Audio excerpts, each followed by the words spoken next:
દીકરીઓ, તમને બધાને અહીંયા જોઈને આનંદ થયો. આવો આજના સત્રની શરૂઆત એક પરિસ્થિતિથી કરીએ. રમણનું કુટુંબ હમણાં રજાઓ માણીને આવ્યું છે. તેનો મિત્ર વેણુ એ જાણવા માંગે છે કે તેઓ કઈ જગ્યા ઉપર ફરવા ગયા હતા, ક્યાં રોકાયા, કયા રસ્તે ગયા, તેમનો કેટલો ખર્ચો વગેરે થયો. રમણ તેના સવાલોનો જવાબ આપતો ગયો. શું તમે બંને આ દ્રશ્યનો અભિનય કરીને બતાવી શકો છો?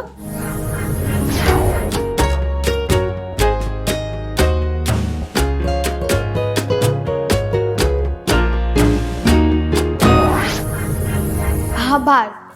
આવો કલ્પના કરીએ કે રમણ, તેની બહેન, તેનો ભાઈ અને માતા પિતા બસથી આગ્રા ગયા.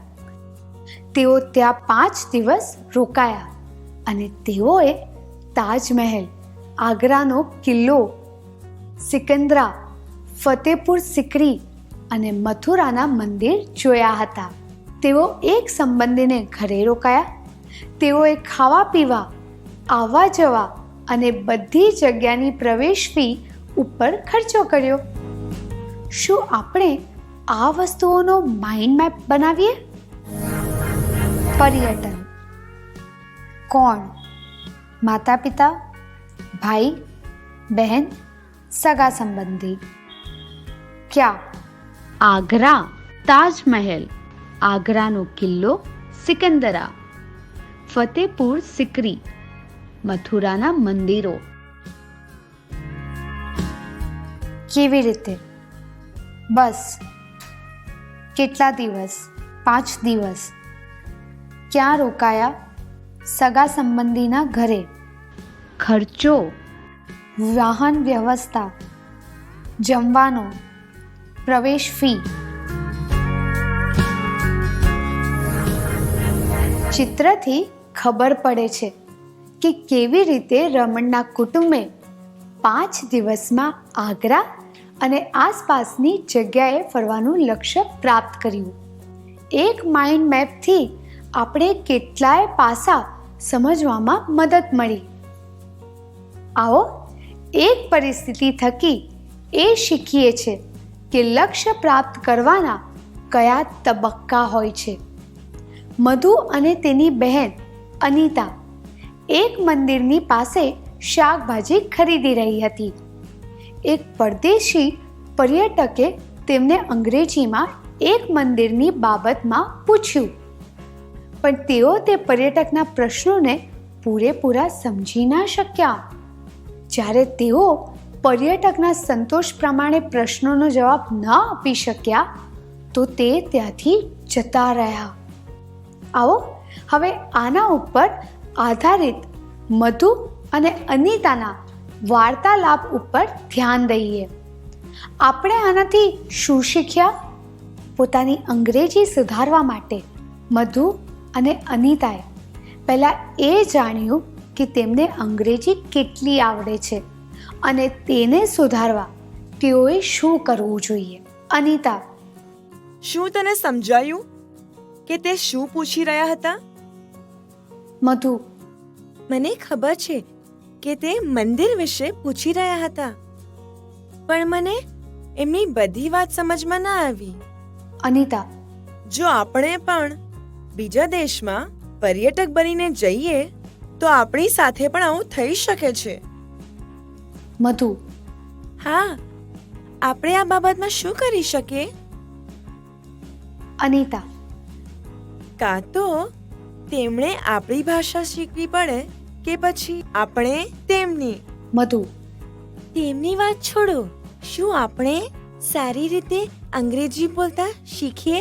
અનિતા: હા, આપણે આ કરવું જોઈએ. તેમને એ ખ્યાલમાં આવ્યું કે તેમનું અંગ્રેજી જ્ઞાન શબ્દ મર્યાદિત છે અને તેઓ ફક્ત સરળ વિચાર અંગ્રેજીમાં વ્યક્ત કરી શકે છે. શું તમે આ જાણકારીને આધારે મધુ અને અનિતાને લક્ષ્ય પૂરું કરવા માટે એક માઇન્ડ મેપ બનાવી શકો છો?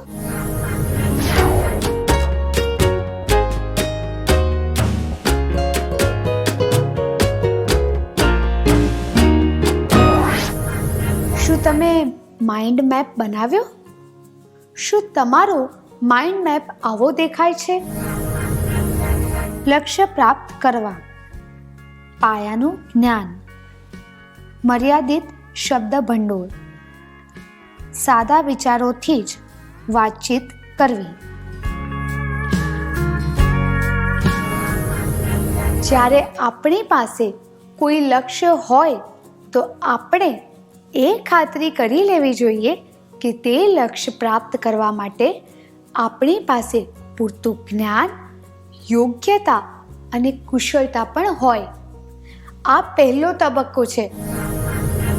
લક્ષ્ય પ્રાપ્ત કરવા માટે આપણે પોતાનામાં રહેલું પાયાનું જ્ઞાન, યોગ્યતા અને કુશળતાને ઓળખવી જોઈએ. શું હવે આપણે એક પ્રવૃત્તિ કરીશું? શું તમે તમારા નજીકના મિત્રની સાથે અંગ્રેજીના કેટલાક સરળ વાક્યોનો ઉપયોગ કરી વાત કરી શકો છો?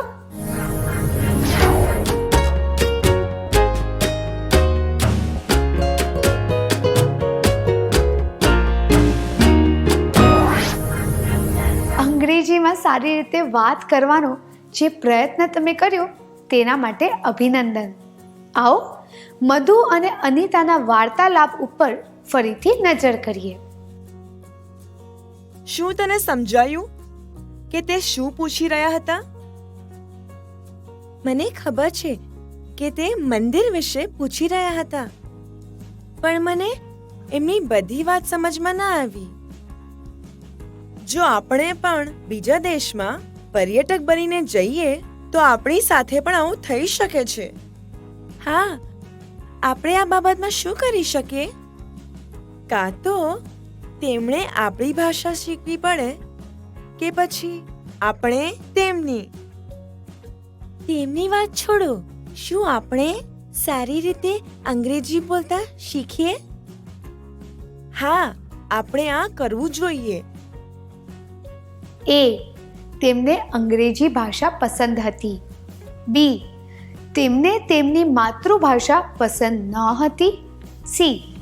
તેમને પોતાની માતૃભાષા સિવાય બીજી કોઈ ભાષા શીખવાનું મહત્વ સમજાયું.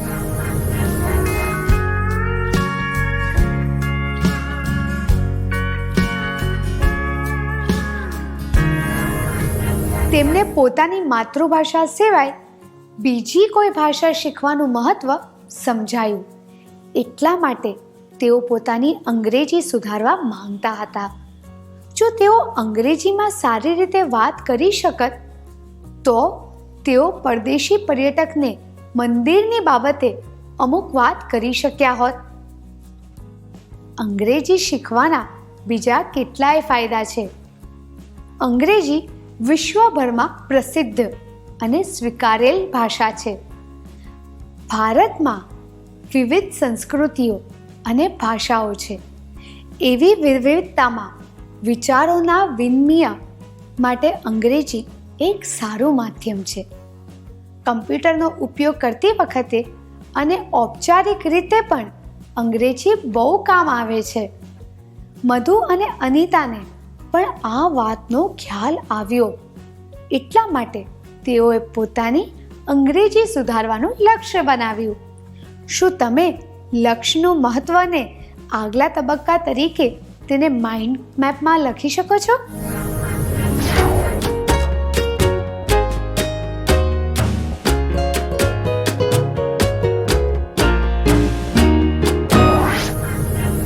આવો માઇન્ડ મેપને જોઈએ, જેથી આપણે જાણી શકીએ કે મધુ અને અનિતાએ પોતાની અંગ્રેજી સુધારવાનો નિર્ણય કેમ લીધો.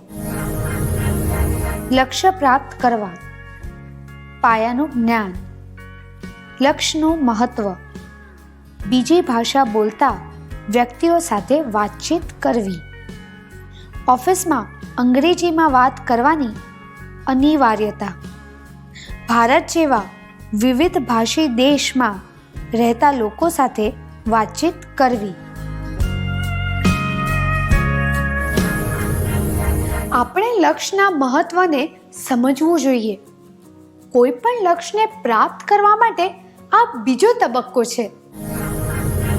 લક્ષ્યને પ્રાપ્ત કરવા માટે આપણે એ ખબર હોવી જોઈએ કે આપણા માટે શું કામ મહત્વપૂર્ણ છે. શું હવે આપણે એક પ્રવૃત્તિ કરીએ? શું તમે કોઈ વાર એવો વિચાર કર્યો છે, જો હું અંગ્રેજીમાં સારી રીતે બોલી અને લખી શકતો હોત કે લખી શકતી હોત તો કેટલું સારું હોત? તમને એવું ક્યારેય લાગ્યું હતું? શું તમે એ બાબતમાં બધાને જણાવવા માંગો છો?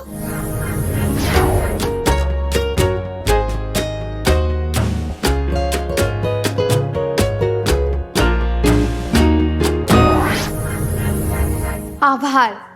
ચાલો ફરીથી મધુ અને અનિતાના વાર્તાલાપ ઉપર નજર કરીએ.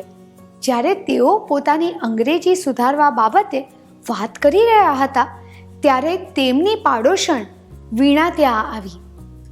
આવો તેમનો વાર્તાલાપ સાંભળીએ. લાગે છે તમે બંને કોઈ યોજના બનાવવામાં વ્યસ્ત છો. અમે બંને એ નક્કી કર્યું કે અમે અમારી અંગ્રેજી સુધારીશું. બહુ સરસ. તમે તે કરશો કેવી રીતે?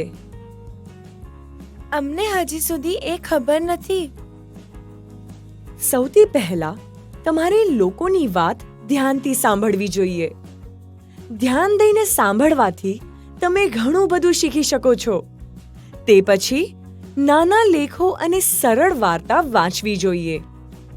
પછી તમે જે શીખ્યા છો તેનો કોઈ પ્રસંગ તથા પરિસ્થિતિમાં ઉપયોગ કરવાની કોશિશ કરવી જોઈએ. નવા નવા શબ્દ અને શબ્દોના ઉપયોગ બાબતે શીખવું જોઈએ. કોઈ ભૂલો વગર નાના લેખ કે નિબંધ લખવા જોઈએ. તે પછી કેટલાક લાંબા નિબંધ લખવા જોઈએ. ફક્ત અંગ્રેજી નહીં, પરંતુ કોઈ પણ ભાષાને સુધારવાની આ રીત છે. તેમના સૂચનો સાંભળીને બંનેએ એક સાથે કહ્યું, મીણા દીદી, તમારી અંગ્રેજી ખૂબ જ સરસ છે. અમે તમારી વાતો ધ્યાનથી સાંભળીશું. હવે એક પ્રવૃત્તિનો સમય છે. કોઈ પણ ભાષાને સારી રીતે બોલવા માટેના મહત્વપૂર્ણ સૂચનો તેમને આ વાર્તાલાપથી મળ્યા હશે. શું તમે એને ઓળખી શકો છો? તમારી મદદ માટે પડદા ઉપર અમુક સંકેતો બતાવવામાં આવ્યા છે.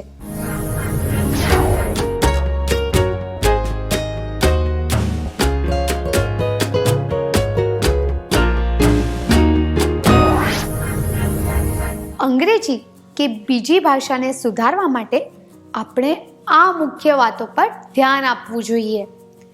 સાંભળવું, બોલવું, વાંચવું, લખવું.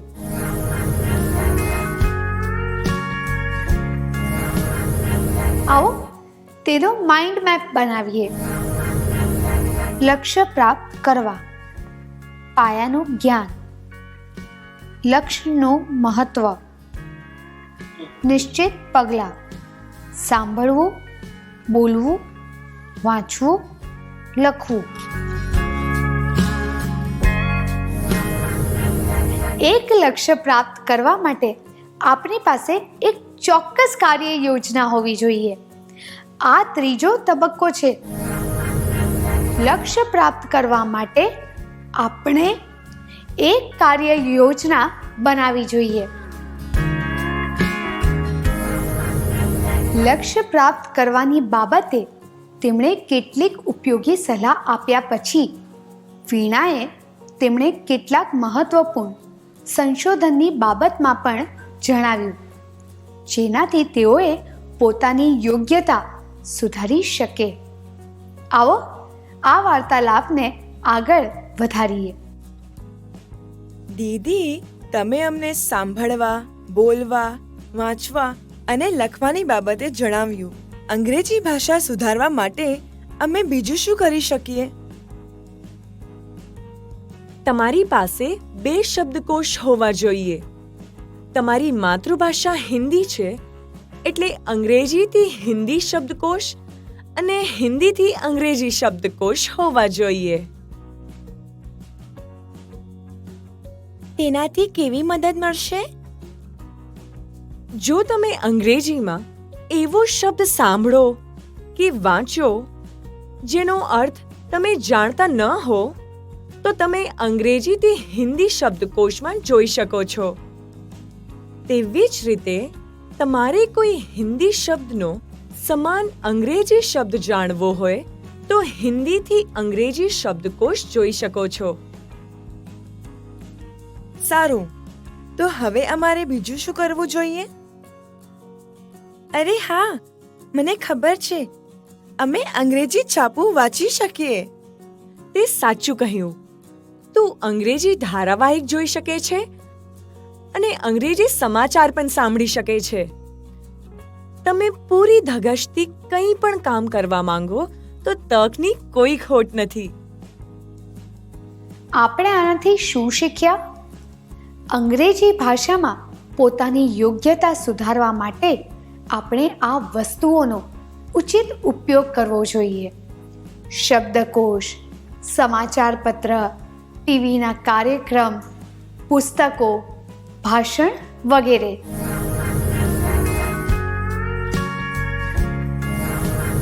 શું તમે આ વસ્તુઓને માઇન્ડ મેપમાં સમાવેશ કરી શકશો?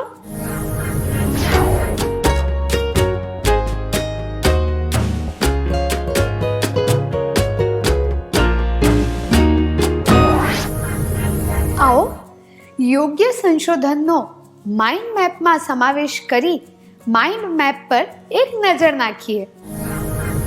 લક્ષ્ય પ્રાપ્ત કરવા પાયાનું જ્ઞાન, લક્ષ્યનું મહત્વ, નિશ્ચિત પગલાં, યોગ્ય સાધન સામગ્રી, શબ્દકોશ, અંગ્રેજી ટૂંકી વાર્તાઓ, ટીવીમાં અંગ્રેજી કાર્યક્રમો, અંગ્રેજી છાપું.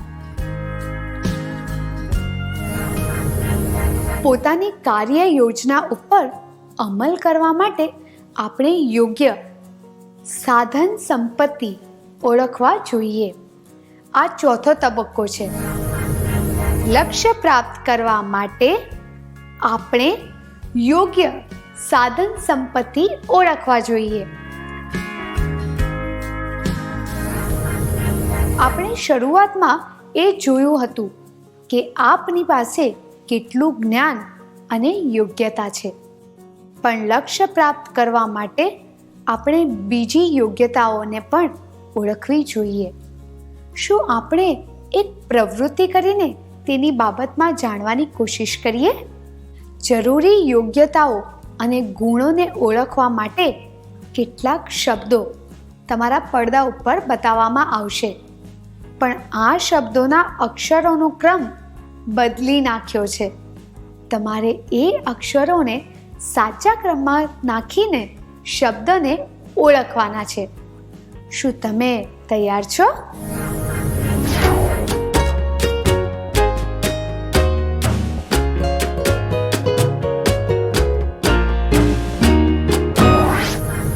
બહુ સરસ, ધન્યવાદ. શું હવે આપણે તે શબ્દોને જાણીએ? પોતાની અંગ્રેજી સુધારવા માટે આપણે આ પણ જોઈએ. શીખવું, અવલોકન, સ્મરણ શક્તિ, અભ્યાસ.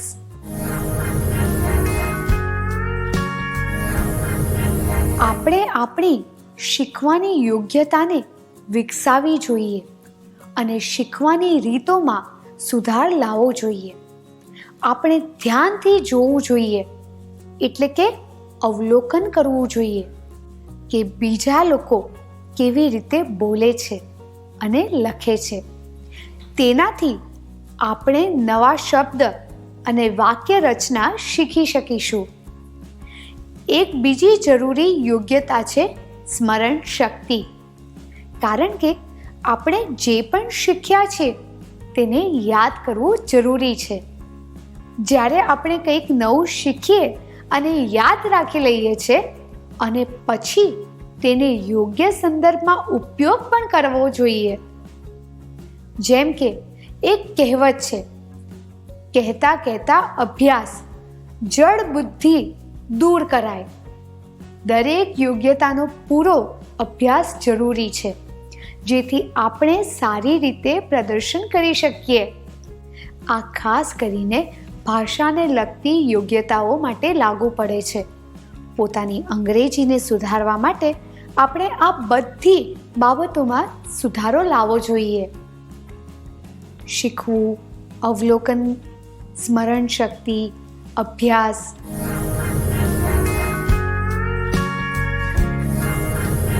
આવો આ સંબંધિત માઇન્ડ મેપને જોઈએ. લક્ષ્ય પ્રાપ્ત કરવા, પાયાનું જ્ઞાન, લક્ષ્યનું મહત્વ, નિશ્ચિત પગલાં, યોગ્ય સાધન સામગ્રી, જરૂરી ક્ષમતાઓ, શીખવું, અવલોકન, સ્મરણ શક્તિ, અભ્યાસ. યોગ્યતાઓને ઓળખવાથી અને નવી યોગ્યતાઓ પ્રાપ્ત કરવાથી પોતાનું લક્ષ્ય પ્રાપ્ત કરી શકીએ છીએ. આ 5મો તબક્કો છે. લક્ષ્ય પ્રાપ્ત કરવા માટે નવી યોગ્યતાઓ ઓળખીને તેને પ્રાપ્ત કરવી જોઈએ. શું આપણે અત્યાર સુધી શીખેલ વાતોનો સાર સંક્ષિપ્ત કરી લઈએ?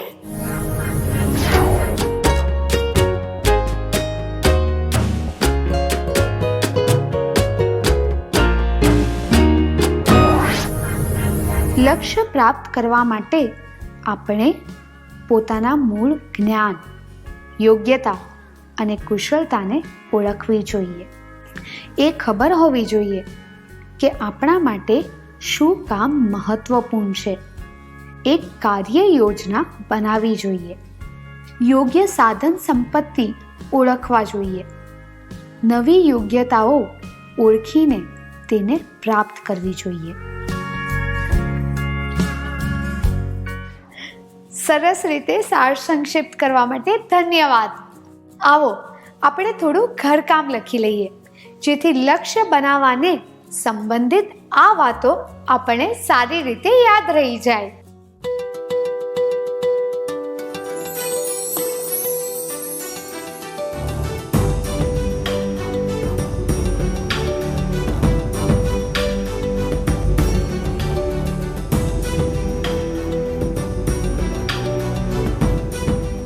પ્રશ્ન 1. તમે એક કવિતા વાંચન હરીફાઈ માટે તમારું નામ નોંધાયું છે. કવિતામાં 100 પંક્તિઓ છે. હરીફાઈ પહેલાં તમારી પાસે 10 દિવસનો સમય છે. હરીફાઈમાં જીતવાના લક્ષ્યને પ્રાપ્ત કરવા માટે તમે શું કરશો? જવાબ 1. હું જોઈશ કે મને કેટલી કવિતા યાદ છે અને તે પછી બાકી કવિતા યાદ કરીશ. 2. હું કવિતાના અઘરા ભાગને છોડી દઈશ. 3. હું ફક્ત અઘરો ભાગ તૈયાર કરીશ.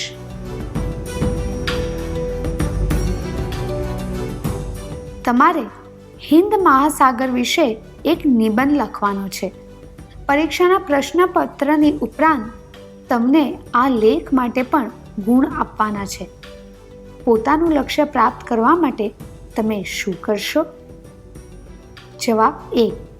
પાઠ્ય પુસ્તકમાં આપેલ જાણકારીની નકલ કરી લઈશ. 2.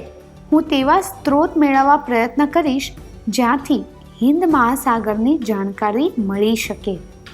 3. મારા મિત્રોની સાથે ચર્ચા કરીશ અને તેઓ જે બતાવશે તે લખી નાખીશ.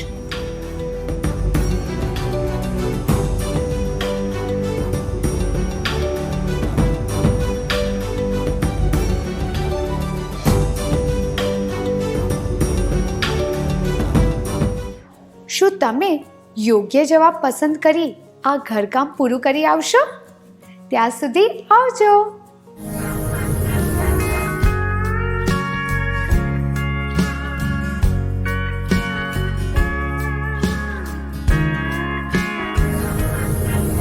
નમસ્તે વિદ્યાર્થીઓ, મને ખાતરી છે કે તમે પાછલા સત્રમાં આપેલ ઘરકામ પૂરું કરી લીધું છે. શું આપણે જવાબોની બાબતે ચર્ચા કરીએ.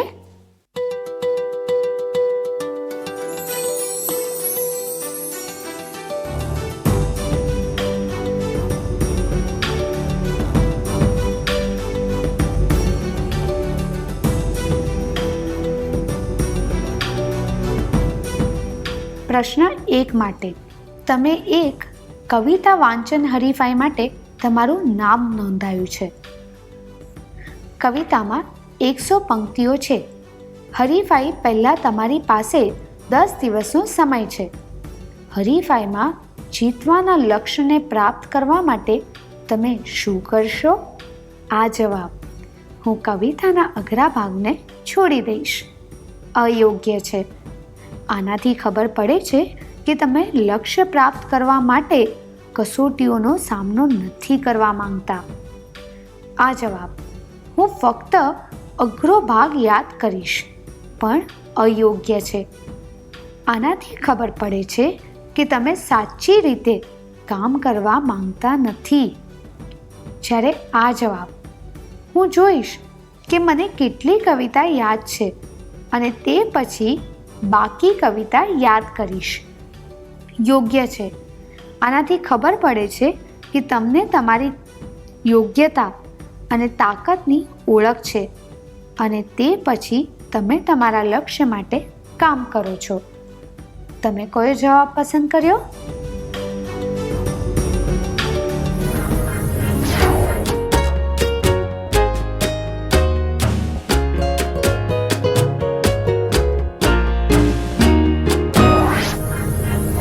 પ્રશ્ન 2 તમારે હિન્દ મહાસાગર વિશે એક નિબંધ લખવાનો છે. પરીક્ષાના પ્રશ્નપત્રની ઉપરાંત તમને આ લેખ માટે પણ ગુણ આપવાના છે. પોતાનું લક્ષ્ય પ્રાપ્ત કરવા માટે તમે શું કરશો? એ જવાબ પાઠ્યપુસ્તકમાં આપેલ જાણકારીની નકલ કરી દઈશ. મારા મિત્રોની સાથે ચર્ચા કરીશ અને તેઓ જે બતાવશે તે લખી નાખીશ. અયોગ્ય છે. કારણ કે આ જવાબથી ખબર પડે છે કે તમે લક્ષ્ય પ્રાપ્ત કરવા માટે કોઈ પ્રયત્ન કરવા નથી માંગતા. આ જવાબ હું તેવા સ્ત્રોત મેળવવા કોશિશ કરીશ જ્યાંથી હિન્દ મહાસાગરની જાણકારી મળી શકે. યોગ્ય છે. કારણ કે આ લક્ષ્ય પ્રાપ્ત કરવાના તબક્કાઓમાંથી એક છે. તમે કયો જવાબ પસંદ કર્યો?